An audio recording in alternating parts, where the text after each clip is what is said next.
আমি রামকৃষ্ণ দে।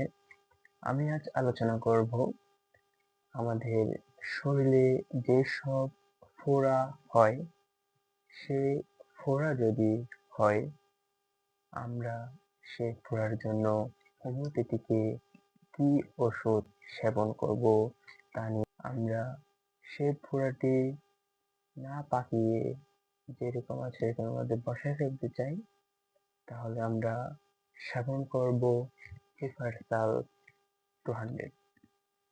বন্ধুরা, আজকের ভিডিওটি যদি আপনাদের ভালো লাগে তাহলে আমাদের চ্যানেলটি সাবস্ক্রাইব করে রাখুন।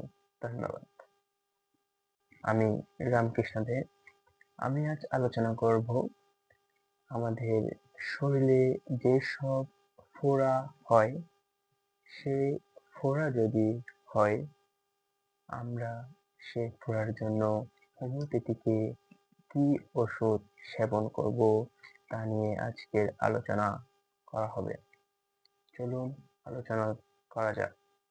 আলোচনার শুরুতে আপনাদের কাছে রিকোয়েস্ট করব, আপনারা নিত্য নতুন হোমিওপ্যাথিক চিকিৎসা ভিডিও পেতে আমাদের চ্যানেলটি সাবস্ক্রাইব করে রাখুন। ফোড়া হলে আমাদের মাথায় আসে হিপারসাল। চলুন হিপারসাল কোন পাওয়ার আমরা খাবো তা বুঝে নিই। আমাদের শরীরে যেসব ফোড়া হয় সেসব ফোড়া যদি লালচে আকার করে, অর্থাৎ তা যদি আমরা পাকানোর চেষ্টা করি, তাহলে হিপারসাল 30 খেতে হবে আমাদের। আর যদি আমরা সেই ফোড়াটি না পাকিয়ে যেরকম আছে সেরকমের মধ্যে বসায় ফেলতে চাই, তাহলে আমরা সেবন করব হিপারসাল 200।